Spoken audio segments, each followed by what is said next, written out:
more likely in the direction of guys who've been here. In the case of Milton, guys who've really kind of, bided their time, hoping to be helpful, or I should say not healthy is the word I'm looking for, hoping to be healthy and getting ready to go out there and show what they're all about. McIntosh much the same way.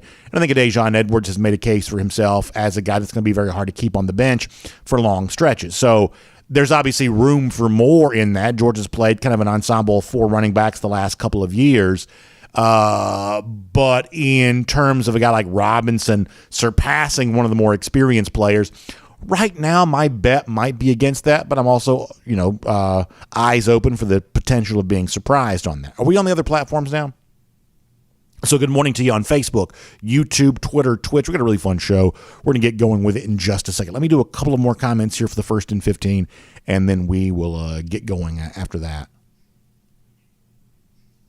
Hemingway says, if I had to pick a coach, any coach for the Dogs at this juncture, it would be Kirby Smart over Nick Saban.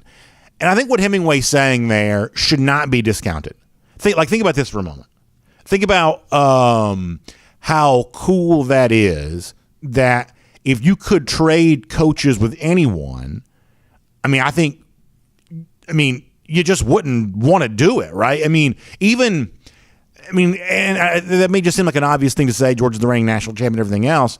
But, that's actually a pretty rare thing to have where you say, I'll take my coach over anybody, and have plenty of argument to be made for why that would be true. First of all, in the case of Saban, obviously his career is what it is, but he's also 70 now, so you clearly wouldn't trade a Kirby Smart in the prime of his coaching life, probably actually moving into the prime of his coaching life. You wouldn't trade that for someone like Saban at the end of his career, so push him to the side. Think about guys like Jimbo Fisher's won a national championship, but has not had that great success since being at Texas A&M. Dabo Swinney's won 2 national championships, but we're about to find out what kind of coach Dabo is when he doesn't have those multi-million-dollar coordinators by his side. He's always had very high-priced coordinators, and Brent Venables was his DC for a long time. He's no longer there. He's head coach at Oklahoma. Now, we're about to find out a lot more about Dabo Swinney, but the mystery around how good he would be without, very high-priced coordinators helping him out, I think that would lead you to kind of say, there's no way, I'm trading Dabo for Kirby. I saw where the Sporting News did rank Dabo ahead of Kirby on its, list of, top coaches in college football. And if you're only counting national championships, well, there you go. There's justifiable reason to do that. But I don't know, even in true moments of honesty, very many UGA fans that would trade Kirby for Dabo. I don't think that Dabo's got that kind of coaching reputation. Guys like Ryan Day, Lincoln Riley, these innovative offensive minds, they've won squat since they've been head coaches. You're certainly not going to get me talking about a Lincoln Riley or a Ryan Day as a possible trade for a Kirby Smart. You'd really have to strain yourself to even find anybody who would even come close to be able to kind of match the enthusiasm that Georgia fans have for Kirby. So much so is this. Let's say something happened tomorrow and Kirby Smart just up and quit. Like he retired. I'm tired of this. I'm not going to do this anymore.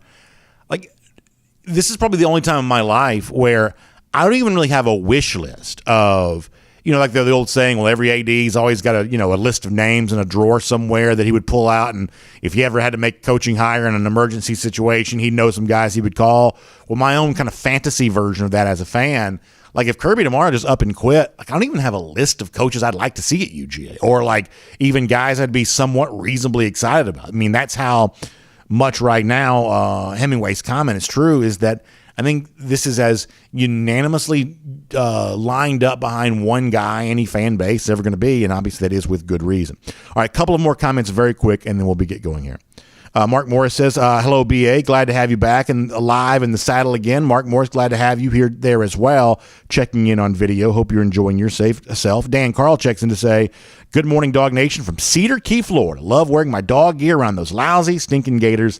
And Dan, I'm glad you're enjoying that there as well. So for all of you who've checked in today live on video, we'll see if we can give you a good show here. Connor Riley going to be a part of that. He's had some good stuff at DawgNation.com, and some of what we'll do with Connor is some of the recruiting stuff that's been going on while I was away, just kind of his general snapshot thought of where things stand after Georgia got itself a flip commitment yesterday, and obviously has hosted a long list of very intriguing visitors here over the course of the last couple of weeks. We'll do a lot of that with Connor here in just a bit. But off the top, I have what I believe is little bit of a stretch goal for the Georgia running backs here this year, maybe more of a stretch goal than I kind of realized.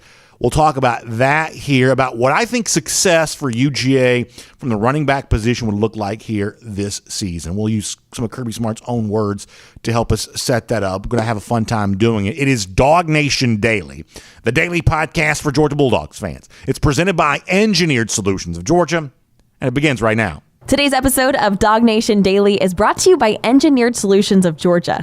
Dial 678-ESOG now for a solution to your foundation and waterproofing problems. Presented by DawgNation.com. This is DawgNation Daily, the daily podcast for Georgia Bulldogs fans. Here's your host, Brandon Adams. Have you ever heard of the idea of a stretch goal? Like sometimes in life you make goals for yourself. I'm the kind of person that's probably a little bit goal-oriented, although sometimes I probably fizzle out on my attempt to achieve goals a little more than I wanted to. But generally speaking, I'd like to think of myself as a goal-oriented person. Do I actually achieve that designation? I don't know. I guess the people around me would have to say that. But I like to think of myself as a goal-oriented person. And one of the ways in which sometimes achieving your goals a little easier is to actually make the goal a little more substantial. In other words, if you think you can lose 10 pounds, then how about making a stretch goal of losing 20 pounds? That way, if you only lose 15 pounds, you still lost more weight than you initially thought you could. That's kind of the way in which a stretch goal works. And so with that in mind, I was thinking a little bit about the Georgia running game, and I have what I believe is a little bit of a stretch goal for the Georgia rushing attack here this year. Now, let me set this up this way. We've talked about this a lot over the course of this offseason here thus far. The notion that we think Georgia offensively can take another step forward in year 3 for Todd Monken. If you go back and look, and you've heard me say this now over and over again, in Monken's first year of 2020 compared to the last year that he was in year 2019, Georgia got way better offensively. And the fact that it got way better offensively playing what was an SEC-only schedule plus a top 10 ranked Cincinnati in the bowl game, the fact that Georgia's offensive stats were so much better in 2020 compared to 2019 really speaks to Todd Monken's ability as an offensive coordinator to bring great change to UGA. And then in 2021, obviously the national championship year, that was Monken's second season, they got even better again. That clearly Georgia offensively is functioning at a level in 2 years under Monken that for the most part it has not been able to do in the previous years since Kirby Smart has been head coach, which kind of leads you to the hope, if you're a Georgia fan, that you can have even more improvement now going into year 3. And the number you've heard me kind of throw around here a lot is I'd love to see Georgia crack that 40-point threshold, and I'd love to see Georgia actually average 42 points per game here for this upcoming season. I believe that puts you pretty close to the top in the country in terms of a points per game average, at least based on how things worked out last year. That would kind of be true, and I think that's likely to be somewhat true again here this year. Plus, it would just sort of speak to capitalizing on Monken's ability here to show that year-over-year improvement for a third consecutive year, that if Georgia could actually break through that 40-point barrier, Georgia averaged somewhere in the neighborhood of 38, 39 points per game last year. If they could break through that 40-point barrier, get to about 42, it would just speak to another big step forward for Todd Monken. We've talked on the show about how you'd get that done, and one of the things you've heard me say here is that, to me, the Georgia running back position plays a big role in a lot of this. We talked with John Stinchcomb about this yesterday. If you had a chance to hear yesterday's show, you heard us talking about that I'd love to see a big step forward for the Georgia offensive line, taking a group that I thought was good last year.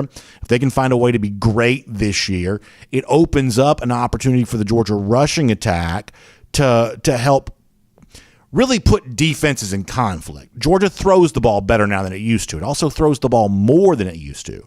So if you've got that going for you, the Brock Bowers and everything else that's attached to that, and you could add a little more rushing attack to this, kind of mirroring some of what Georgia did in, say, 2017, 2018, all of a sudden you have an opposing offense, if you're a defense, that you really don't know, are they going to run it, are they going to pass it, and you're really not set up very well to stop either side of that coin. That would be, to me, a great picture of what the Georgia offense could look like here for this upcoming season. Does that make sense so far? Hopefully it does. So with that in mind, I start to think about, well, what would I want the Georgia rushing attack to be, or what would it take for the Georgia rushing attack to provide the kind of scenario that I gave you there a moment ago? And obviously my opinion on this probably makes, has some value, hopefully. But I think that Kirby Smart's opinion on what he wants from his running backs probably makes even more sense to hear from here. His opinion on all of this, if you want to go back to the springtime here, Smart, in talking about his running backs, gave what I thought was a very interesting description of exactly what he looks for from his running backs, what he's pushing his running backs to be. So on a day in which we're talking about, ambitious stretch goals for the Georgia rushing attack, let's hear Kirby Smart on that same position going back to the spring. This was Kirby. In college football, you become a weapon by how you receive the ball out of the backfield. They want to grow at that. They want to be able to showcase their talents catching the ball out of the backfield. So the NFL asks about, can he catch the ball out of the backfield? Can he be a third down back? Well, we like to grow NFL backs here. So to do that, you got to use them in the passing game. Okay, so I'm all in favor of that, right? And we know guys like Kenny McIntosh already very effective in the passing game, and Monken's ability to kind of scheme open other guys gives them a chance to do that there as well. And that obviously speaks to your ability to be explosive. If you're a weapon in the passing game, you're explosive. But beyond that, I think that's not the only way in which the Georgia running backs can be explosive here this year. And they can also be explosive when they run it there as well. And the ambitious stretch goal I had for Georgia in that regard was, I'd love to see this team average 6 yards per carry on the ground here this season. Now, if you want to go back and look at a year ago, what was Georgia? They were like 5.2 something. Georgia this past year was at 5.26 yards per carry. My ambitious stretch goal for Georgia this upcoming season was 6 yards per carry. Now, this is one of those things that I just kind of pulled out of thin air, right? I just sort of made this up, like 6 yards per carry. And when I actually went and did a little bit of research on this, what I actually found was a little bit surprising. There actually wasn't a team in the country last year that averaged 6 yards per carry. That the leading team in the country last year on a per carry basis was the Chanticleers of Coastal Carolina at 5.84. You had Utah at 5.58, Ohio State at 5.54. Florida actually was a little higher than you might would have thought in Dan Mullen's swan song. But overall, there wasn't a team last year that averaged 6 yards per carry. So if we're going to say 6 yards per carry as an ambitious goal for UGA on the ground, that truly is a stretch goal because last year nobody in the country did it. But here's what's also somewhat surprising there as well.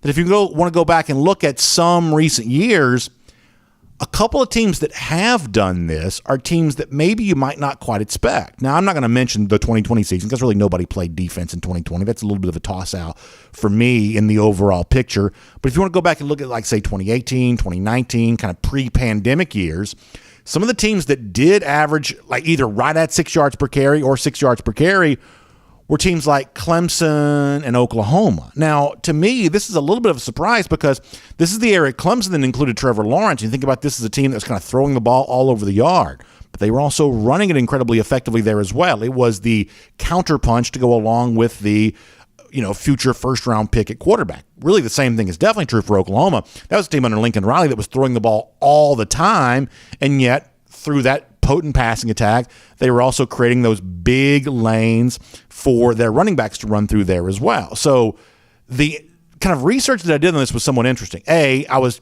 surprised to find out that nobody did the 6 yards per carry thing last year, but over the course of the last few years, some of the teams that did it were not the teams that were kind of built to play power football, built to be bigger, more dominant than their opponents. They were actually teams that had really effective passing attacks, and that they leaned on that sort of pass-first mindset, if you want to say it that way, to then create big opportunities for the Georgia running back or for the running backs, which to me sets up a very similar situation for Georgia. Because as we said a moment ago, that Georgia is throwing the ball more often and better than it ever has before. I know the quarterback spot will kind of always be controversial, but the truth is the numbers speak for themselves. If you want to compare Georgia's current output to its previous output, things have definitely gotten better for Georgia when it comes to the passing attack. And I think the next step for the Todd Monken offense would be creating more opportunities for running backs, because all of a sudden now you're a defense that doesn't quite know what's coming. So if you want to get to that 6 yard per carry number, here is where I think you got to go to get there. I'm going to try to make this as simple as possible. And this may be overly simplified, but follow me on this. You got to do a little bit better on your long runs and a little bit better on your short runs. I'm going to kind of split these up here a little bit. A little bit better, a little bit more frequently producing explosive runs, and a little bit better in those short yardage situations there as well. Now, let me start with the explosive run stuff here. Going into last season, Kirby Smart was asked directly about the fact that Georgia just seemingly had less of those than it used to have. And this was based on what happened in 2020, which was the most recent season when this question got asked. Kirby was kind of asked at the time about why the program doesn't seem to quite produce explosive runs as much as it used to. Going into the start of last season, this was a relevant question. I think it still remains relevant after the most recent season for reasons I'll get into in a moment. But let me once again give you some context from Kirby, what he said a year ago about what was an absence of explosive runs in comparison to the way that things used to be. This was Kirby last summer. I don't think our backs are any less talented last year or this year in terms of being able to have explosive runs. We haven't had as many, and you have to say, okay, well, why is that? And a lot of it has to do with the way people are playing us. How can we make them pay for playing us with extra people? And then how can we block their extra people at the second level? We've had probably just as many 7, 8, 9 yard runs, but we haven't had the explosive we've had in the past. Most people would point to sheer speed of the backs, but that's not the case with our guys are just as fast now as they were when we had the other guys. We haven't been as explosive, and a lot of that is breaking tackles on the second level and being able to block downfield, get the second hit. So that's what Smart said about that going into last season. And in 2021, it was kind of a similar situation in the fact that Georgia just wasn't quite as explosive when running the ball as it used to be. I'm going to give you a little context here. When you look at runs of 10 or more yards last season, Georgia was 18th in the country with 88 total runs of 10 or more yards. Compare that to 2018. That was the year in which DeAndre Swift and Elijah Holyfield were the top tandem of Georgia running backs. Georgia had 109 10-plus yard carries in that season. That was a tie for 8th in the country there that year. So more than 20 10-plus yard carries in 2018 compared to what Georgia did in a national championship year of 2021. Also on runs of 20 or more yards, which are truly your true explosive runs. Georgia had 24 of those last season. That was good for 22nd best in the country. But in the 2018 season, when Georgia led the SEC in rushing, Georgia had 37 carries of 20 or more yards. So that sort of speaks to, if you want to get to 6 yards per carry for the upcoming season, you do have to find a way, as Smart said there a moment ago, to break more tackles at that second level. Guys like Kendall Milton, Kenny McIntosh, who get their chance to shine. Dejon Edwards, who I think is going to be a big part of this story. Obviously, freshman running backs, potentially like Branson Robinson. When you get a second-level opportunity, you have got to make a man miss. You've got to turn what would be a 7-yard gain into a 14-yard gain, and all of a sudden that gives you a better chance to get to what is admittedly a little bit of a stretch goal of averaging 6 yards per carry for the season. Georgia used to do that at a very high clip, say 2018, but did not do that at nearly as high a clip there in 2021. The other thing is you've got to find a way to turn small gains into more consistent opportunities for you there as well. Now, the picture I want you to have in your mind of this is, think about a bad day for Georgia offensively last season. There weren't very many of them, but obviously the worst day, certainly in the regular season, was the game against Clemson. Georgia did not score an offensive touchdown there that day.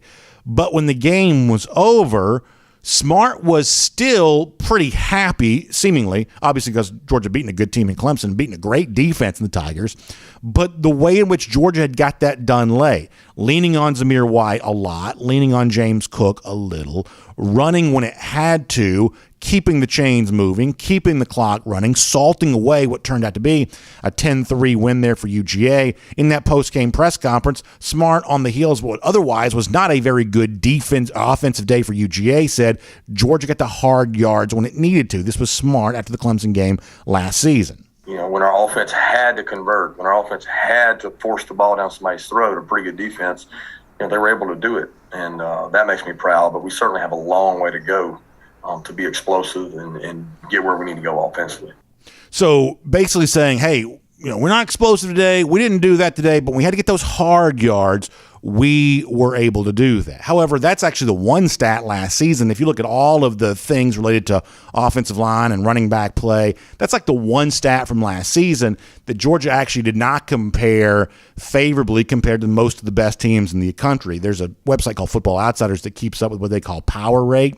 This is the percentage of running plays when there's like 2 yards to gain. Think about like, say, 3rd and 4th and 2 or 4th and goal from the 2-yard line with a touchdown as your goal. Those short yardage situations, either achieving a first down or a touchdown. Georgia's actually 52nd best in the country last year with a success rate of 72.4% last season, meaning that when Georgia had 2 yards to gain for a first down or a touchdown, it successfully achieved that 72.4% of the time there last season. About a quarter of the time, almost, a little more than a quarter of the time, it failed to get that done. So if you want to get to that 6-yard mark here for this year on those short yardage situations, you're just going to be successful more frequently, which kind of puts more pressure there on the offensive line there as well. So I know I'm throwing a lot out there at you on this, but to me, this is the kind of the bottom line on all of this, is that while 6 yards per carry is certainly a stretch goal, a very ambitious goal for the Georgia rushing attack here this season, I don't think it's unfair to say that Georgia could get closer to that number than it was a year ago. The way to get there, the recipe, quite simple. You've got to have a lot more 10-plus yard carries and a lot more 20-plus yard carries, kind of the way that Georgia would have done circa 2017, 2018. And in those short yardage situations, when the defense kind of knows what's coming, you got to find a way to be slightly more successful in those opportunities there, not getting stuffed, giving yourself positive yardage. And the good news is, if you really are that good offensively, in some situations, it gives the defense a whole lot more to think about there, too. So year 3 of Todd Monken is coming up. We believe it can be another step forward for UGA, really looking differently offensively than it did before he got here, but also using some of what Georgia used to do really well as part of that recipe for success. Georgia taking another big step offensively. We think that's kind of the path to how it would get that done. My name's Brandon Adams, and this is DawgNation Daily, the daily podcast for Georgia Bulldogs fans. Good morning to you, and great to have you with us, no matter how you get to us today, live on video, starting at 9:45, 1st and 15, DawgNation.com, DawgNation app. By the way, it feels good to be saying live again. Back in the saddle doing all of that, and so happy to have all of you with us as we do. Of course, 10 a.m., Facebook, YouTube, Twitter, Twitch. Those are other video platforms. Happy to have you on those there as well. And on the radio, Athens Sports Radio 96 The Ref every day at noon. Podcast. We had a little bit of an issue yesterday. Our podcast platform, our hosting service was down for a while, so we were delayed in posting the show yesterday. So for those of you who are podcast listeners, we apologize for that. That truly was out of our hands there yesterday, but that was cleared up by the afternoon, and hopefully that won't be an issue going forward. Should not be anyway. So a little late delivery on that, but happy to be able to share that with you each and every day via the podcast platform. And a big thanks to our friends at Engineered Solutions of Georgia for making all of this possible. Engineered Solutions of Georgia, we are so happy for the work that they're doing when it comes to those foundation and waterproofing issues that you might be dealing with. Because let's face it, right now we could use some rain, but when it does rain again, you're going to be looking around, and some of you are going to see, water intrusion in your basement, your crawl space, your garage. That's the sign of something that could be a more serious problem. You already know that. You don't need me to tell you that. But what you maybe do need a reminder of is when you see that evidence, it's time to reach out to my friends at Engineered Solutions of Georgia. That may be even more true if you see those cracks in your wall. You know they're not supposed to be there. You're left to wonder, gosh, what does that mean? And you're left to assume maybe it doesn't mean something good. Well, instead of using your imagination to try to decide how bad it is, maybe get an expert analysis from our friends at Engineered Solutions of Georgia, because they've got an entire team of engineers working for you. There's nobody else in the market that can say that for you in terms of the resources they have to help you solve your problem. After all, they are a solutions-based company. They have the word solution right there in their name. That means if you need like a downspout or something like that, they'll tell you to go to the hardware store and get it, right? And they're not going to, obviously, steer you the wrong way on something like that. For simple fixes, they're going to give you simple advice. But for a more substantial project, sometimes that's what that is. You want the unparalleled expertise and the resources that Engineered Solutions of Georgia has available to you. So do me a favor. Give them a call. Number very easy to remember. Simply dial 678-ESOG now. That's 678-ESOG now. They're proud partners of UGA. They're longtime friends of ours here on DawgNation Daily. We love the way y'all step up to support those who've supported us. Engineered Solutions of Georgia, certainly an example of that, and ESOG, a proud partner of UGA there as well. All right, we're going to get Connor Riley coming up here in a moment. Going to go Kroger Fresh Take with him. A lot to do. Some of that recruiting related. We'll give Connor a chance to have some thoughts on the Georgia rushing attack there a bit too. So we'll do a lot of that with Connor here in a little bit. I've actually got a fun thing I'm going to do with Connor there too. A lot of Georgia fans, obviously us as well, really enjoying the Tennessee faceplant in baseball, losing the Super Regional to Notre Dame, missing out on a chance to go to the College World Series, all that swagger going to waste. And it has kind of got me thinking about other moments in which Georgia fans have had reason to celebrate one of their rivals' losses. And we're going to give Connor a chance to kind of weigh in on that topic here in a little bit, too, because I think it actually ends up being a pretty fun list when it's all said and done. So we'll let Connor do some of that here coming up in just a bit. Before that, though, I want to go around the doghouse here for a moment. And Georgia actually got some good news yesterday in the terms of a recruiting flip. Joshua Miller, an offensive lineman, committed to Penn State, makes the flip yesterday and shows up in the UGA class. We'll show this to you on the screen here of Miller. Good-looking photo of him. He's all smiles there at UGA. Had a nice message there, too, kind of going by the nickname Doogie, which is obviously kind of a cool thing there, too. He says the Lord's path on Twitter, #GoDogs. And to me, I think there's a lot to like about Miller, not the least of which is, hey, on the heels of a workout, at least that's what the folks online are going to tell you, including a really good story from Jeff Sindel at DawgNation.com. On the heels of a workout, Stacey Searles, Kirby Smart, they said they like him a lot. They move fast on him. The interest from Georgia was all he needed to hear. He moved fast there on UGA. And given how specific some of Georgia's recent scouting success has been in terms of really identifying players that could fit for what Georgia wanted to do, I've got no reason to believe that Miller will be anything other than a very good player there for UGA. And I think the thought here is, well, maybe this kind of opens up the floodgates there as well. And for a lot of chatter about so-called silent commitments or obviously high-profile visitors who seem to have liked what they've seen from UGA, a lot of Georgia fans are kind of left to wonder, when does the dam break here and when do we start seeing a whole lot more commits to the Georgia program, some of those big names that are obviously kind of out there on the horizon for all of that. So what do you say we keep that conversation going with Connor Riley here? We'll wrap up around the doghouse. We'll get ready for him on that. After all, while I was on vacation, you had two big bookend weekends of big-time 5-star visitors, big-time high 4-star visitors, and a lot of potential commitments on the horizon there, and maybe some tough choices in terms of who gets in and who does Georgia actually win with, and which of these various highly rated players at certain positions do you value more than others? Does UGA value more than others? What do you say we do that on the heels of good news yesterday from Joshua Miller with what's next for Georgia recruiting? Let's do that and a whole lot more with Connor Riley, Kroger Fresh Take right now here on DawgNation Daily Today. From Athens and across the SEC or wherever the recruiting trail may lead, here's a DawgNation.com insider. Say hello to Connor Riley here. Glad to be talking to him here again live. Our first time to do that in more than a week. Obviously, we were pre-recorded for vacation last week, but Connor going to be good enough to join us here today. And, Connor, like the rest of the DawgNation team, they were all over the stories of the last 7 days, which included the Arch Manning and others visiting to kick off the month of June. This past weekend saw Janelle Aguero and another high-profile list of guys coming in. So it seems like a pretty good spot right now to sort of take a little bit of a snapshot of where things are, where things stand. So, Connor, let you give me a couple of sentences here off the top, and then we'll kind of, take it there.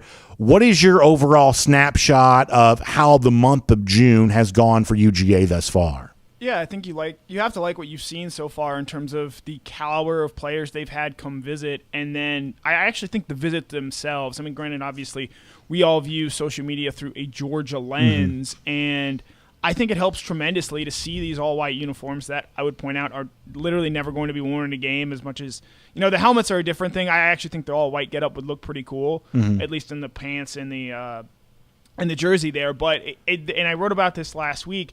There's something to be said about the mystique of a Georgia visit and sort of all that comes along with that. And I think Kirby Smart, again, you always have to sort of be reinventing yourself when it comes to this sort of stuff.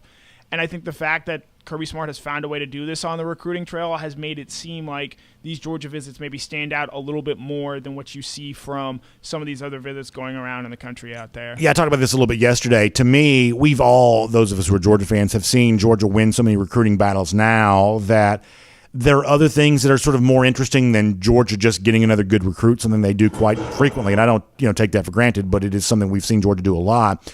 To me, what's almost more interesting now is the way in which Georgia recruits, and I do like the idea that Georgia really does seem to be recruiting from a position of strength. When you're able to bring a Jordan Davis back on campus and have him there and, obviously pitch to Jamal Jarrett, you come here, become the next Jordan Davis, but actually have, Davis, the newly minted first-round pick of the Philadelphia Eagles, on campus while you're doing all of that. I think that's really cool.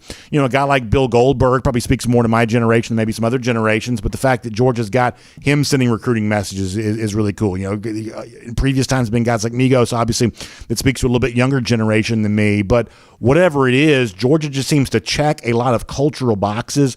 It really is a very big macro program, and I think Georgia would never say this to a recruit, but the message here is we don't need you, but we do want you. And I think that's a pretty attractive thing for a recruit to say, hey, if I think of myself as the biggest, if I think of myself as the best, then this program that clearly projects the confidence of a biggest and best type program, it just becomes a obvious and irresistible choice for a lot of these players, I believe. Yeah, and so I think going forward, if you're Georgia, and how do you sort of cash in on these visits? When Kirby Smart talks about, potentially moving the game away from Georgia, Florida, or when I say Georgia, Florida, I mean Jacksonville, obviously, he talks about the value of having those visits and having players on campus. And I actually think, if you want to look back to that 2021 recruiting cycle, while that class, compared to other Georgia recruiting classes they've had, is ranked lower, I think the lack of visits, the inability to really showcase what this Georgia program is and can be, and how special a weekend in Athens can be, I think it speaks to what we've sort of seen in this month of June. And Josh Miller seems to be the first sort of commitment that we've seen from these June visits, and from talking with Jeff Suntel and working on some edits behind the scenes, July and August are going to be very, very busy months, and the reason for that is the success that you see in this month of June, and it's really fascinating with the changes they've made to the recruiting calendar in recent years. June has almost now become the biggest month in terms of recruiting, in terms of getting guys on campus, seeing where guys are going and how they are doing and how they are recruiting going forward. And it's really sort of interesting to see that change and Georgia attack it so effectively, given traditionally Georgia has been a team that has left a lot of its work late in terms of cleaning up in the month of December and doing really well at that point. So two quick things here. First of all, getting a little bit of an echo. I don't know if there's anything we can do about that. Hearing a little bit of a double. We love your voice, but we only need to hear it once. But the second thing is, I think you're touching on something that is a huge divide when it comes to, like, say, media, which you are, and fan, which the audience is, which is that I think the average media person who hears some underground chatter, or who sees some online chatter, or who just kind of follows, kind of the vibes here, I think that media person looks at the last couple of weeks and says, Georgia really knocked it out of the park. I think fans are happy to hear that, but I think fans are a lot more interested in tangible results. If a fan were to hear you, Connor, say, Georgia knocked it out of the park the last couple of weeks, he would say, that's good, where are the commitments? Do you get me on this? There seems to be a little bit of a divide in terms of, like, the media person who is quite happy to evaluate the last 2 weeks for Georgia as, they seemingly couldn't have done any better based on just the chatter that's coming out of that. But the fan who says, hey, don't tell me about the birth pains, just show me the baby, give me the commits here. There still seems to be a little bit of a restlessness on the part of the average fan about when are the fruits going to be shown here for the great success that Georgia seemingly had the last couple of weeks. Yeah, and that's sort of one thing to keep in mind when it comes to recruiting. It unfortunately, as rapidly as it is followed, it is not a sprint. It is a marathon. There's a reason the signing day is in December. It's in February. And you'll see even some of the guys that Georgia lands commitments from in the month of July and August, they, might start taking visits elsewhere later in the process. Georgia has benefited from that in the past. Coaching changes obviously impact that and are going to change how things go there going forward. So I understand both sides of it. The hope is that as we get more fans in and get, do a better job, I think, and the media, I think, has done a better job, but a better job of explaining recruiting in terms of keeping it up to date and maybe not even sensationalizing it sometimes. If we can do a better job, I think, of educating the average fan base out there about the inner workings of recruiting, I think we're going to get a little bit more patience, a little bit more understanding of, okay, this is where things are in the recruiting cycle. These guys are guys who commit, they're done, it's over. There are other guys where, he might be committed right now, but that is just a word that he has thrown out there. It is not locked in. This guy is officially going to Georgia. So, I believe the Georgia offense could be way better this upcoming season, and I think some of that's the passing game. But believe it or not, to me, a lot of that is trying to return the rushing attack to what it kind of would have been in the early stages of Kirby Smart. I think about 2017, 2018 when Georgia was leading the SEC in rushing, and I kind of half kiddingly, half seriously said, to me, the ambitious stretch goal for this upcoming season is I'd like to see Georgia average close to 6 yards per carry. And nobody did that a year ago, but teams have done that in recent years. And some of the teams that did that were, believe it or not, pretty good passing teams there in their own right. To me, Connor, as I laid out before, the recipe here is fairly straightforward. Short yardage situation, you can't get stuffed, but you've also got to create more 10-plus, 20-plus yard runs here in this upcoming season. How much more dynamic do you think the Georgia rushing attack can be in 2022? I don't want to see this become a run-first football team. I still want the potent passing attack, but a little bit more explosiveness from the running back position goes a long way towards scoring the kind of points that I'd like to see UGA score, I believe. What do you think?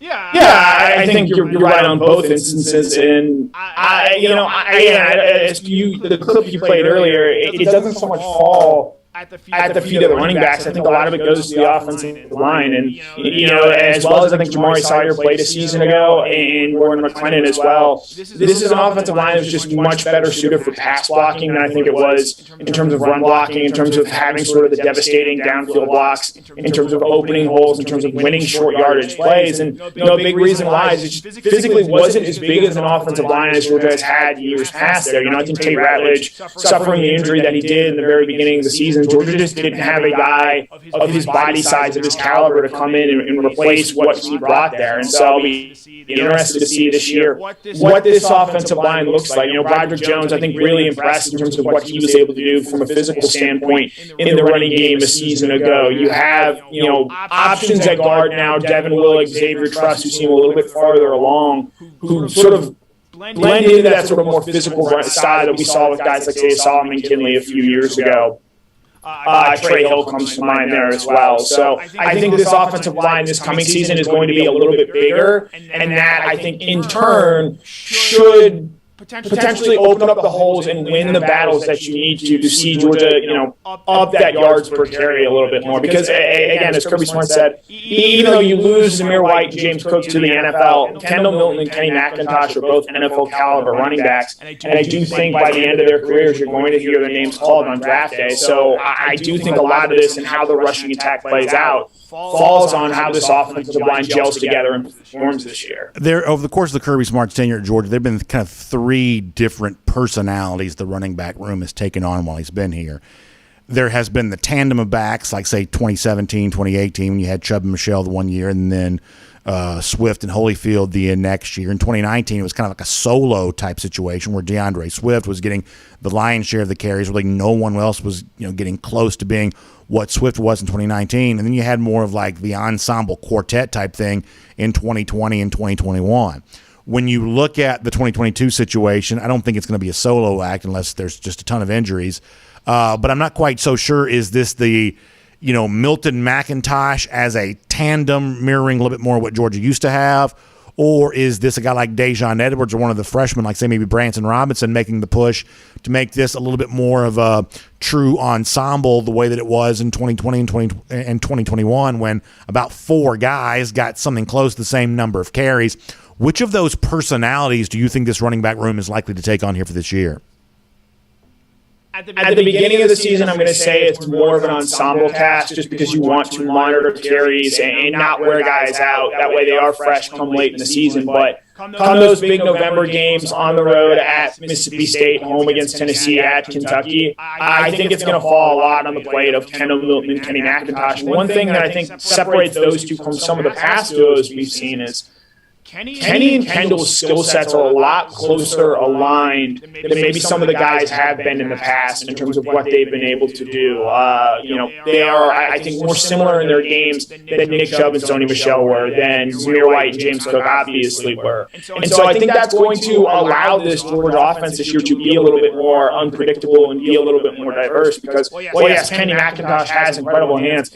Kendall Milton is not some slouch pass catcher. We saw him have the touchdown in in the spring game there. And I do think that there's a little bit of an element of, all right, it doesn't really matter who is necessarily in a running back because they're going to be able to do things both out of the backfield in terms of catching the ball and running up the middle there as well. So I do think that element, as the season unfolds, and Georgia is less likely to give carries to Branson Robinson, to Andrew Paul, to even Dejon Edwards in those tighter late season games. As it develops over the season into what I think will be a Kendall Milton and Kenny McIntosh show, their ability to be interchangeable is going to be an asset for this Georgia rushing offense this year. All right, sounds like we're still dealing with that echo situation a little bit. Let me just do this really quickly. Remind folks, this is our Kroger Fresh Take with Connor Riley here today.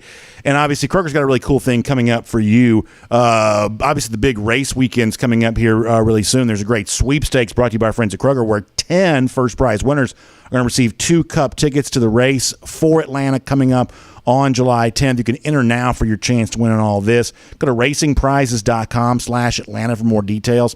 That's racingprizes.com/Atlanta for more details. And you can be potentially a big winner for the great race coming up here at Atlanta Motor Speedway. That's going to be a lot of fun coming up there on July 10th.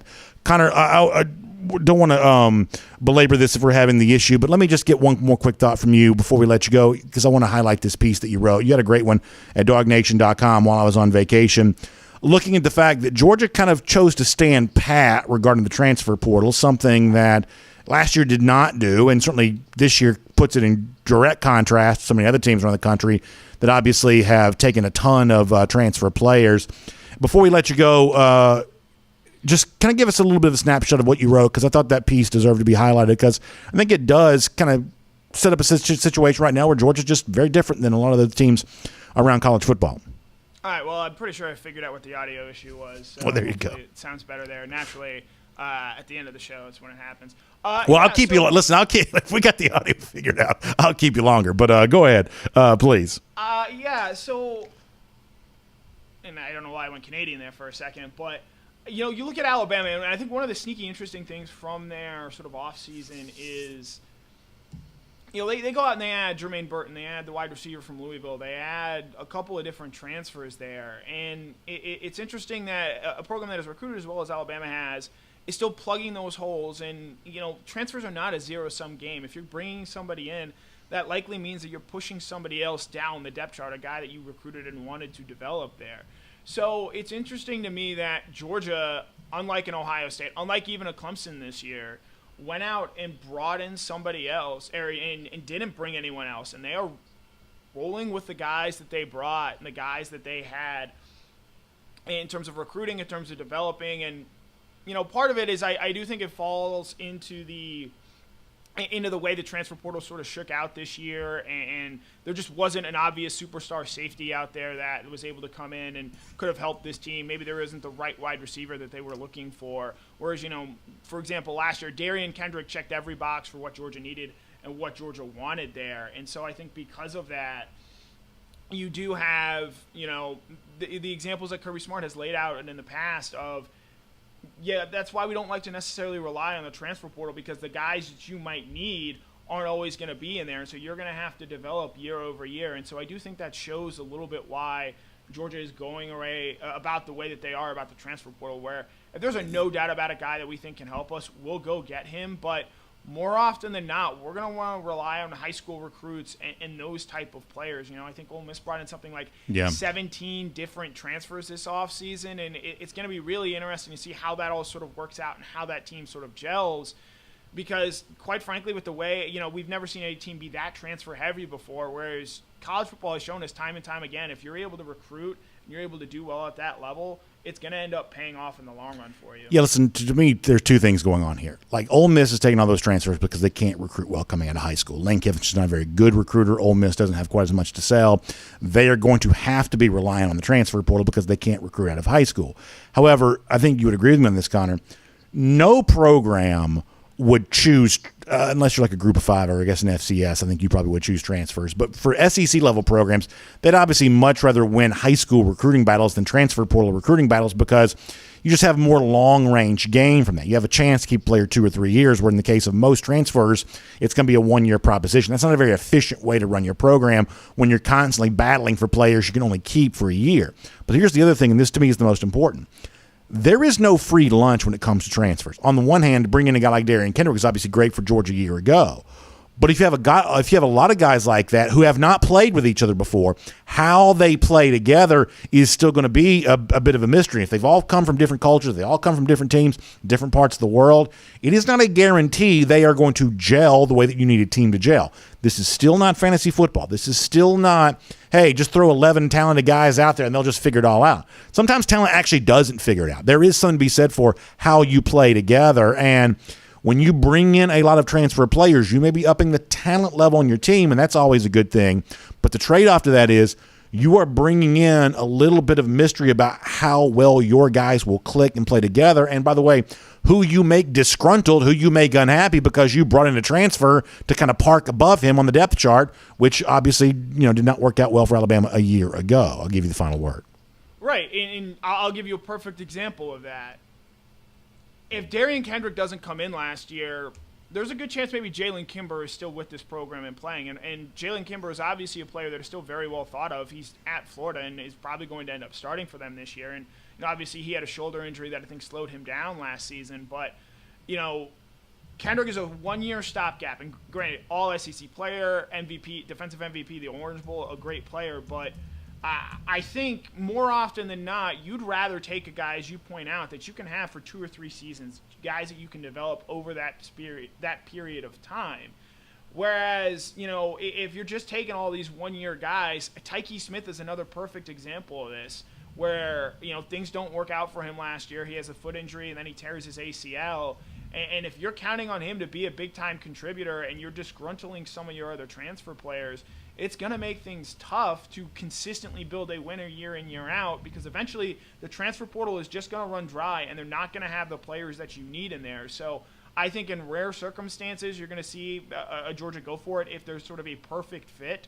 And even as we get more and more into the transfer portal, Kirby Smart doesn't want to take group of 5 players. While that has worked out for some people, the FCS group of 5 players, that hasn't really worked out for Kirby Smart and what he sort of wants from there. I know J.R. Reed is a great counterexample of that, but more often than not, they're taking Power 5 guys. And even from there, I think there's another level that you might want to see them get to, of taking guys from power programs like, say, Clemson, like, say, an Ohio State, a Michigan, theoretically, of guys that compete at those sorts of levels that are at championship caliber programs already. And for whatever reasons, things don't work out at the prior programs, but Georgia has the infrastructure in place to get the most out of those players this year. Connor, good stuff. Thanks so much for being with us here today. We'll look forward to reading a lot more from you at DawgNation.com and chat with you in the program again very soon there as well.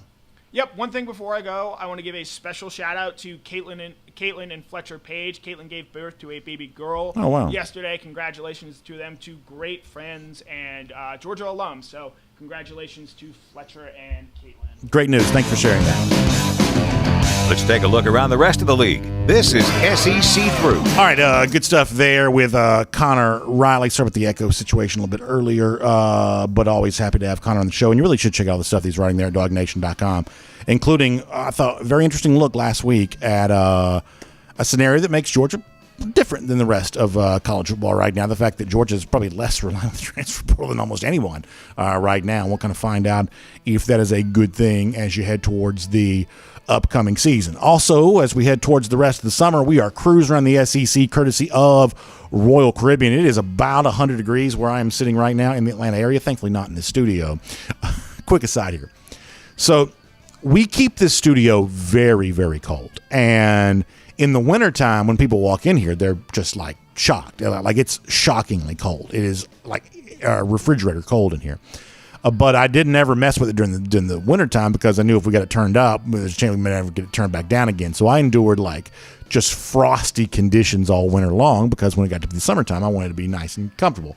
I'm wearing a t-shirt today, but the point is we try to keep the studio here pretty cool, but it's still hot on the outside, right? You can step outside the studio, it's 100 degrees today, which means the thing that would actually feel really good right now is the kind of coastal breeze that you'd get if you were sailing on the Caribbean right now, if you're heading to the Bahamas, if you're heading down to St. Thomas or somewhere like that in the Virgin Islands.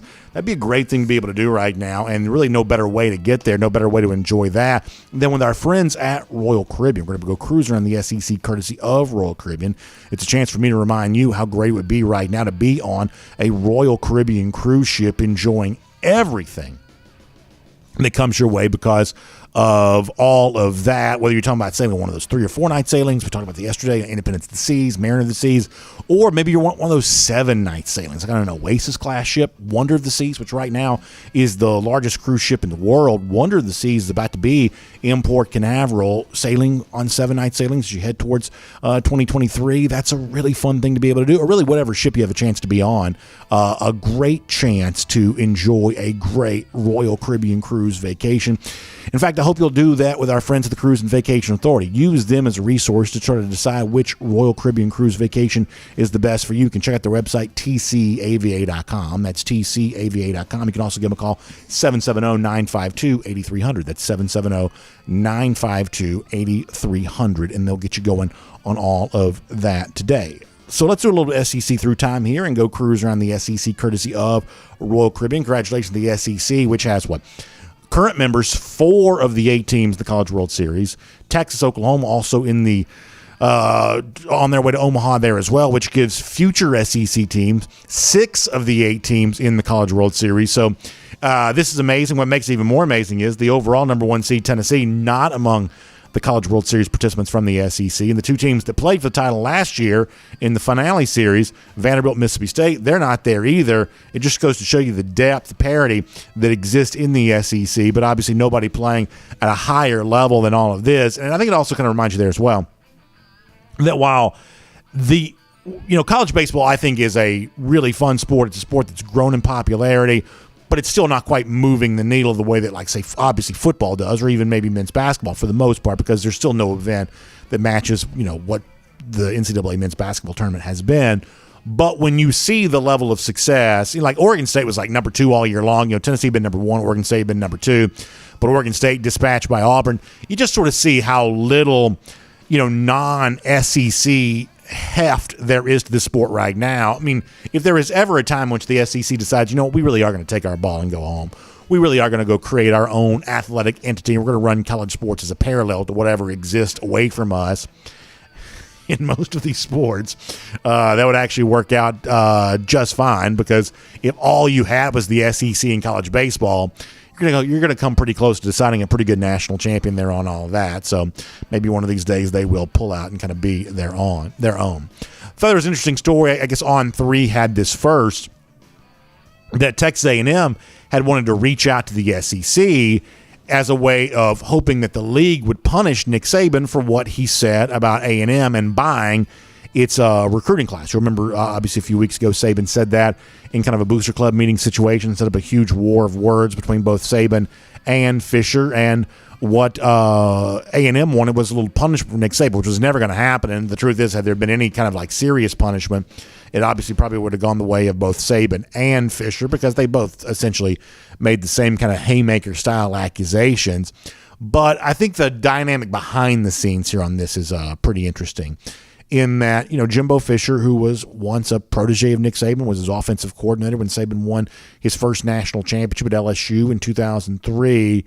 Boy, I think that Fisher is really taking steps right now to signal that he is his own man, and they're not looking to cooperate with each other. They're looking to compete against each other for the best players, and eventually competing on the field there as well. Obviously, A&M won in upset fashion a year ago, but this year they're hoping to get a chance to play Alabama, win that game, and have it actually mean something and be more than just a trivial upset. So, this is Fisher trying to step out here, trying to be his own man, seeking punishment for Nick Saban. I mean, the one thing that I think I'll continue to take away from the war of words between these two that dominated the early stages of this summer is just how unorthodox it all was.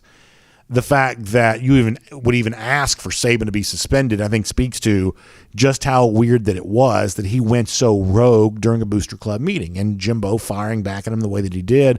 This really is not the way that business is normally done. And I don't know. I mean, I think it does lead to a scenario when these two teams finally play each other, when these two coaches finally meet face to face there. I mean, how much palpable bad blood will there be? Obviously, what we've seen them go through is unlike what we normally see when these coaches get together. It's certainly unlike anything the SEC's put forth for most of the last couple of decades, at least.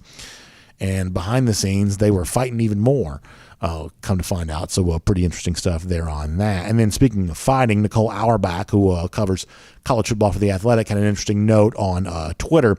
And honestly, I'm not a lawyer. I don't really know what half this stuff even means. But what she writes in her story is that the SEC, not the Securities and Exchange Commission, but the actual Southeastern Conference, filed a brief to support the NCAA in its ongoing attempt to prevent the recognition of college athletes as employees. The quote here is, the participation should be categorized as an extracurricular activity, the SEC says, and not as an employer-employee relationship. So the only, I think, takeaway that matters in all of this is simply this point right here. There have been some who've wondered, like Pete Thamel, for instance, at ESPN had this piece the other day, that given the fact that the SEC's got such a financial advantage over most of its competitors other than the Big Ten, but the Big Ten and the SEC kind of in the same category over this, is that according to him and the belief of, I guess, some others there as well, is that maybe they should embrace the idea of players as employees, using some of that financial advantage they have to pay the players in their league and essentially rendering their competition unable to keep up there at all. Well, this, according to what you're reading here from Nicole, would suggest that's not what the SEC's interested in doing at all, that the SEC is going to fight against the idea in the future of players being categorized as an employee. Now, my question on this, and this is where I think it'll be interesting to see where this goes in the future, is, like, who's actually fighting for this? Among the players, among the rank and file a part of this sport, like, where is the demand to be a part of a union? Where is the demand to be, categorized as an employee? This seems to be a thing that a lot of non-players seem to want. But there doesn't seem to be much evidence whatsoever that actually a large number of players want this there at all. That a lot of the chatter about, you got to unionize, you got to make these guys employees. A lot of this seems to be a solution in search of a problem. That the one thing we keep saying in light of NIL and in light of transfer portal and in light of, future status and, fighting over the idea of being an employee, that for the most part, the average college football player thinks he's already getting a pretty good deal. The average college football player is actually far happier with the so-called amateur system that, snarky media types call shamateurism, that the actual college athlete going through this system for the most part is a lot happier with the system than sometimes you're led to believe. And the future prospective college football players who are paying out of their own pocket hundreds if not thousands of dollars for private training just to be a part of this system, they're actually a lot happier with this than sometimes we're led to believe there as well, that the actual stakeholders in college athletics are almost never heard from. We hear activist voices all the time that want to bring huge change to college athletics, but the people actually going through the system, we don't ever quite hear from them quite as much. That is the dog that is not barking in all of this. I think that's an important thing to keep in mind. We'll make that cruising around the SEC, courtesy of Royal Caribbean. And yesterday on the show, we talked about how big Georgia football feels right now, that it kind of feels the way in which we've all kind of seemingly gravitated back towards the movie theater to watch Top Gun. We're all kind of a part of the same thing again, and me traveling around over the course of the last week, seeing Georgia gear everywhere. The Georgia football just feels really big right now, that Georgia's kind of using that bigness, that, if that's even a word, that heft, that size to its advantage when it comes to recruiting. We said that Georgia kind of actually feels a little bit like, kind of a Top Gun type summer blockbuster type thing here at the moment, and that got some of you thinking, and we'll give some golden shoes out here. Obviously, when you mention Top Gun, we start seeing a lot of examples of Kirby Smart as Maverick Pete Mitchell here, including our buddy Mad Dog, who says Georgia's a school where the best can train to refine their elite football skills. And you get Kirby Smart there in the fighter jet with Sikkim there on the side. That's really cool to see. Our buddy Bassin Dog gave you something similar. The quote here from the movie, "Your instructor is one of the finest this program has ever produced. His exploits in recruiting are legendary. What he has to teach you, you may very well mean a national championship. His call sign, he says Daddy." That's really good from our buddy Bassin Dog, and very funny seeing Kirby there in the flight suit with the national championship logo on it. A couple of well-earned golden shoes going out there to our buddy Bassin and our buddy Mad Dog. Also, Gator Hater Updater, long national title drought for the lousy stinking Gators, about 4,905 days for them. And our Gator Hater Countdown, Georgia back in Jacksonville, beating up on the Gators once again, 137 days from right now. Y'all have a great day. We will see you tomorrow, DawgNation Daily, presented by Engineered Solutions of Georgia. And on video. Time now for the R.S. Andrews Cool Down. R.S. Andrews, the one you turn to for your air conditioning, heating, plumbing, and electric needs. They show up on time. They do the work that's promised. The price is promised. You can trust R.S. Andrews on all of that. We'll take some of your comments here today. I can't go quite as long today, but we'll try to make that up to you on the other side tomorrow. Let me bounce through and get a few comments here, and we'll find out kind of what folks are thinking. Let's see how it's going here. Scully Reddy says, Georgia don't know the talent Florida's got on defense. We just had Todd Grantham. So there you go on that. Let's see what else is going on.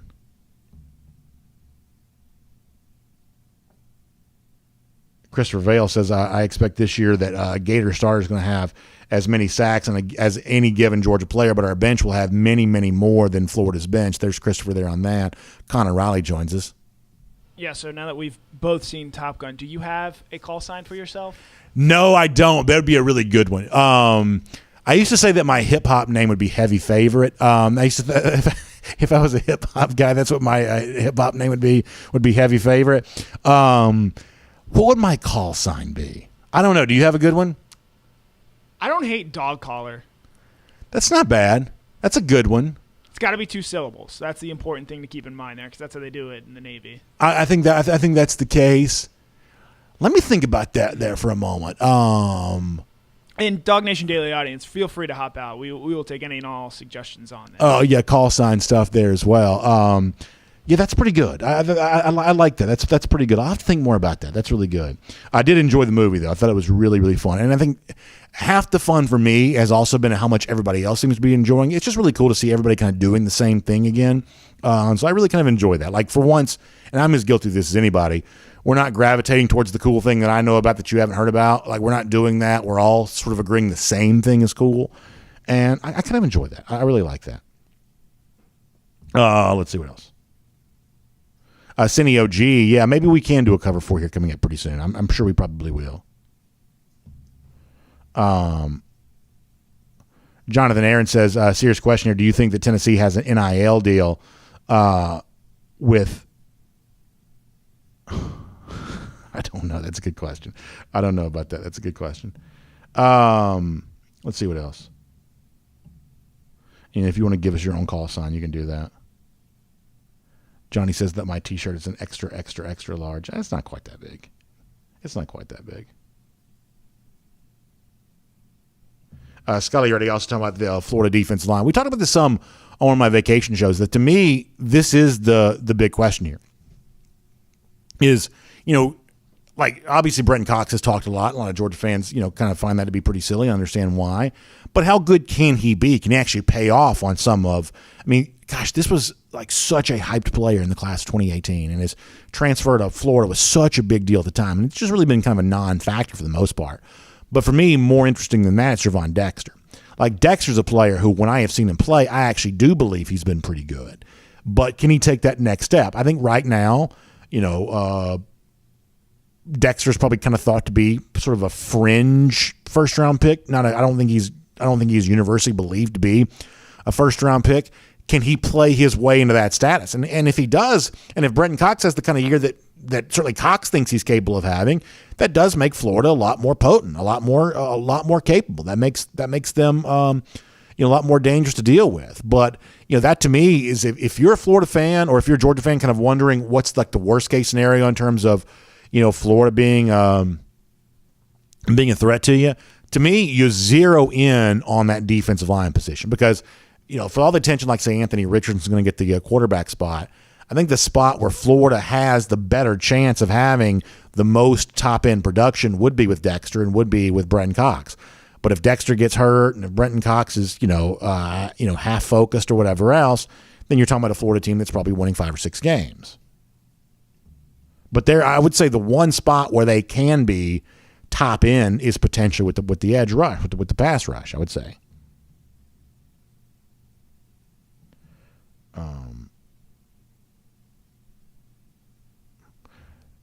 Like, does the T-shirt really look that big? It's just a T-shirt. See, this is why I never wear T-shirts.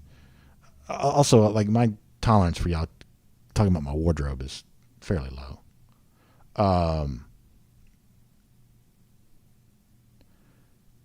Jimbo Slice Bread says, which is very funny username, says at least when Florida gets curb stomped by Utah in week 1, it'll suppress their BS for the rest of the year. I think the Florida-Utah game is fascinating. I think that's a fascinating game. And keep in mind, we talked about this also in one of my vacation shows. As it stands right now, Florida is a point spread favorite against Utah. So that's a Utah team that thinks of itself as a Pac-12 contender, but that's a long road trip and a tough stadium, the kind of thing that Utah doesn't see much in the Pac-12. But it's also a pretty capable team there as well. I think Florida-Utah is a very interesting game. A very interesting game. Let's see what else. By the way, good to see Florida fans living in the past. 2008, man, that's a long time ago. That's a long time ago. That is a long... In fact, it's 4,905 days ago. I can tell you specifically how long it's been. The Facebook folks seem to like the T-shirt, which is good to see.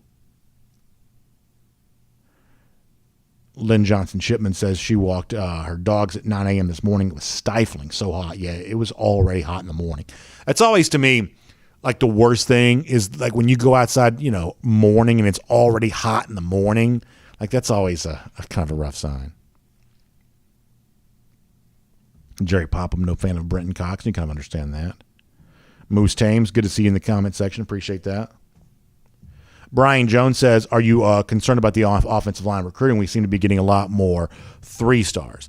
Well, here's what I'm going to tell you. I think that it's important to remember that a guy like Bo Hughley, who Georgia has a commitment from, I'd put him in the category of like the sort of top flight recruit that Georgia would want in any year. And Hughley's been committed for such a long time now that people have kind of almost like sort of put him out of sight, out of mind. But that's a big time. That's a big time player. That's a big time player. And so you may say, well, Georgia just took a relatively lowly rated recruit, and they've done that a little bit here as of late. But look at who Georgia's starters are going to be this year. Like, McClendon was a relatively high rated recruit. Broderick Jones, a massively highly rated recruit. SVP was a top 50 recruit as a center. That's not an easy thing to do. Depending on what you do at the 2 guard spots, it's not like you're going to have lowly rated players starting for you.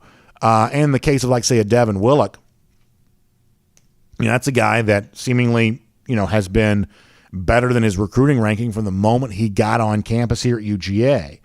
So my feelings on this are a little bit complicated. And let me see if I can lay all this out succinctly.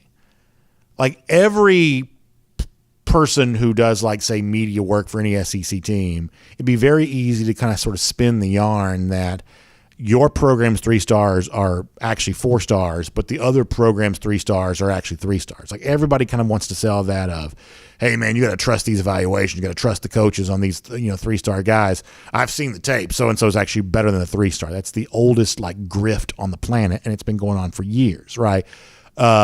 So I am kind of mindful when I say, hey, a Georgia 3-star is actually probably better than a 3-star. That sounds a lot like what a lot of people have been saying around the SEC for quite some time.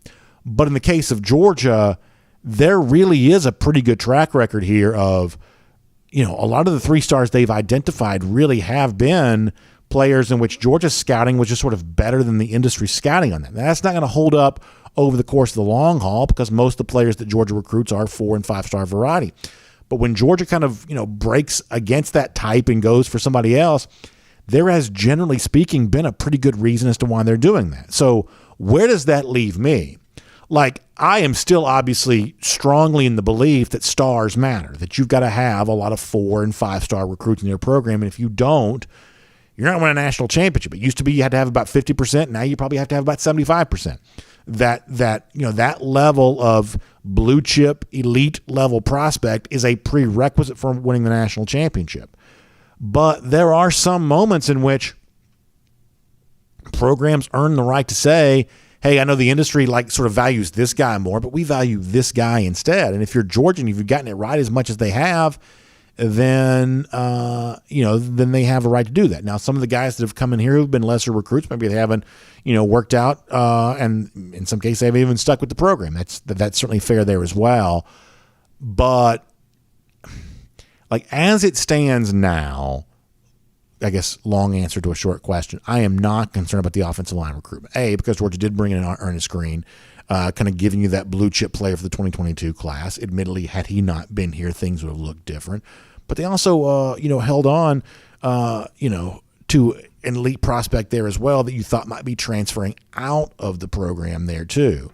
And so, that's an example of you actually have, not just the elite player you brought in for 2022, but the elite potential transfer that you also held on to there as well. So when you think about who's likely to be your first five, who's likely to be most of your second five, you are still, for the most part, talking about, elite recruits in most of those slots there. So I hope I answered that question, and I hope I answered it fairly, because I understand where the question comes from. And I would say as of now, I am not worried about that, but I understand why some people might be. All right, we got about 3 or 4 minutes left.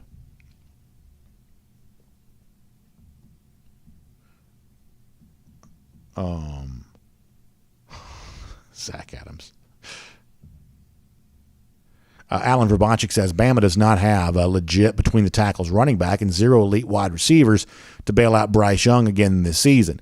It is an interesting profile this team has. We talked about this also on one of my vacation shows, that Alabama's starting running back is going to be like 4 inches shorter and 50 pounds lighter than its running back would have been going back to 2015, the last year that Kirby Smart was there.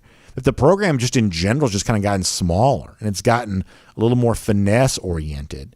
And listen, I think Jermaine Burton's a really good player, and I think the guy they brought in from Louisville looks like he might be a pretty good player there too.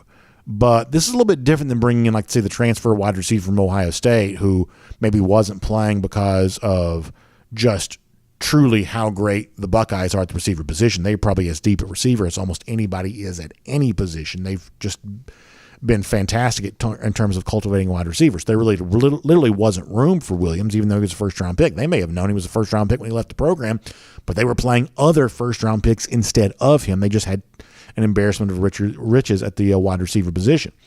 The kind of guys that Alabama has now brought in are not guys who were potentially great but not playing at all. They were guys who you actually were seeing on the field, and they were good. And I think a lot of Alabama fans think, oh, well, if a guy's a 500-yard receiver at Georgia, he's a 1,500-yard receiver here at Alabama, or certainly a 1,000-yard receiver at the very least. I'm not quite so sure it works out quite so easily. I'm just not. And I say that as a guy who's a fan of Jermaine's, and certainly potentially impressed with the dude from Louisville there as well. But when you're seeing guys play, they are showing you who they are, for good or for bad. And so, Sandy Price, 100% on this, and I wish I'd have said this first. Gator hater is the call sign. Like there is no other call sign than Gator hater. That is it, Sandy. You're 100% right. And you got a thumbs up from Connor on that too. 100% right on that.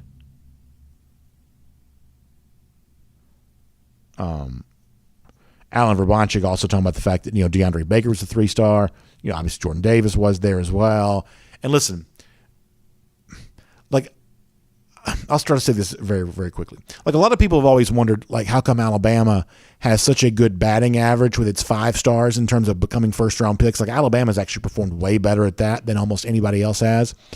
And my theory on that has been that in the category of 5-star recruits over the course of the last few years, Alabama has gotten 5 stars among 5 stars. That even within the category of elite, the types of 5 stars they've been getting have just been more of the sure thing than even the sure things are. And that's why they've had such a high batting average of 5 stars who go along to be first-round picks. I think if you want to look at Georgia and its 3 stars, it's kind of much the same way. How come Georgia has so many good 3 stars? Because they're just getting the very best of the 3 stars. I would believe that if Georgia's getting a 3-star, then he must just not be a 3-star. He just must be kind of a swing and a miss evaluation. Some of that's because guys didn't go to camps, or some of that's because just a lot of things, late growth spurt, massive body change, either losing weight or adding weight or whatever else, that Georgia's had some success with 3 stars because some of the guys they brought in actually just weren't 3 stars. Just nobody knew how good they really were.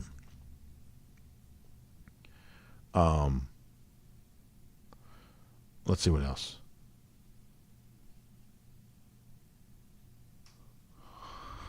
William Perry says, you mentioned BA shirt or hair and you're on the air. I don't know about that.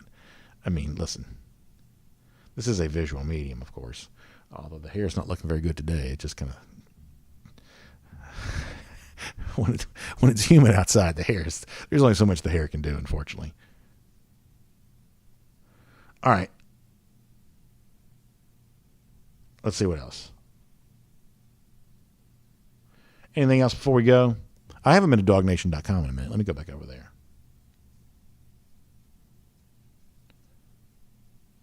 Mr. 1212 says that Todd Monken should look at the 2011 New England Patriots and how they used multiple tight ends well. I think that's actually really true. Like, I'm not an X's and O's expert, but I've actually read like some of the online blogs and whatnot about the Patriots from that era, and a lot of teams have kind of thrown out that 22 personnel in the NFL very successfully because it's just simple, right? I like football being simple, and if you see two backs, two tight ends, and you're an NFL defense, you're thinking run.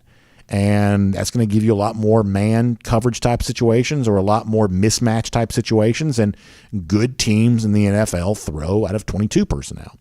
And, you know, the Patriots are a perfect example of that. And I would say that Georgia's going to probably do some of that here this year there as well. Also, some of you have shared this with me yesterday. I was going to do this today, but we may not do this tomorrow. Kind of what the outlook is like for Georgia tight ends with Darnell Washington. I know last week kind of had kind of a bold message to share. You know, ultimately, I think a lot of what's going to happen at tight end is going to be these guys competing with each other. There's still only going to be so much playing time to go around.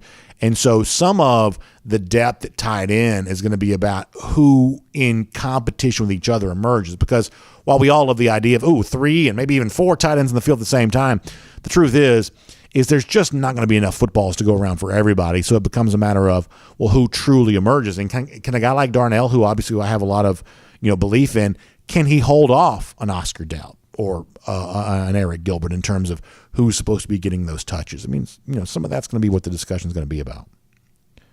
Mr. 1212, thanks for your comment. Appreciate that. Keith Finney says my call sign should be G-Force. That's not bad.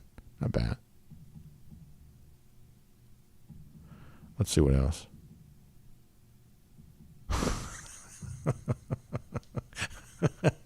Brad Hodnett said that Connor's call sign would be Echo, which is very funny. Very funny. Hemingway says he wants to hear me rap. I'm not quite so sure anybody would actually want to do that. Sometimes I'll sort of break into a little freestyle with my kids every now and then just because, for whatever reason, like thinking of rhymes off the cuff is something I'm actually pretty good at doing. But that's only for the kids.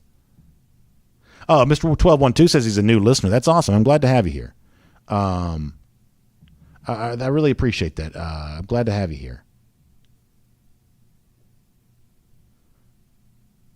Oh, how about Mark Morris playing Atlanta Athletic Club today? That's really fun. Good for you, Mark. Beautiful course there in the North Atlanta area. Obviously, a cool tie to Bobby Jones, former site of the PGA Championship, hosted the PGA Championship a couple times. So Mark Morris playing a high-level championship-level course. Hope you enjoy that. Stay cool, of course. But I'm glad to have you. Glad to have you doing that. That's great to hear. All right, so we're going to go for now. Thanks to all of you for being here for RS Andrews Cool Down. Go check out rsandrews.com. I should say, y'all check out RS Andrews online, rsandrews.com, for your air conditioning, heating, plumbing, and electric needs. And also make sure you check out our friends at the AJC there as well, ajc.com. Unfortunately, bad news to the Braves. Injury to Ozzie Albies last night, but the Braves did win their 12th straight game, so some good and some bad. And we'll see what the prognosis, the outlook is for Albies on the heels of that injury. Of course, plenty more on that at the AJC there as well, ajc.com. We will see you tomorrow there as well for DawgNation Daily, presented by Engineered Solutions of Georgia. We'll look forward to talking to you then.